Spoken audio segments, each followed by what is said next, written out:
Jaipur Ajmer highway पर LPG cylinder भरेला truck में आग लागी। जयपुरना मोखमपुरा नजीक गुजरात આવી રહેલું એક કેમિકલ ભરેલું ટેન્કર એલપીજી સિલિન્ડર ભરેલા ટ્રક સાથે અથડાયું।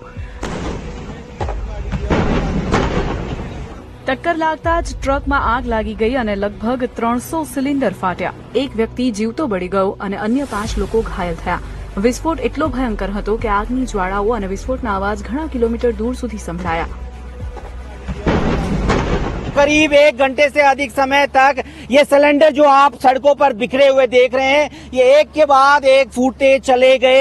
इनकी हालत देख लीजिए, ये लोहे के सरिये हैं जो अब टूट के बिखर चुके हैं और ये हालात कमोबेश यहाँ से 500 मीटर की दूरी तक यही हालात हुए। किस तरीके का ब्लास्ट होगा आप इससे समझ सकते हैं। प्रत्यक्षदर्शीए जणाव्યું કે ડ્રાઈવરે આરટીઓની ગાડી જોઈને ટેન્કરને ઢાબા તરફ વાળી લીધું હતું।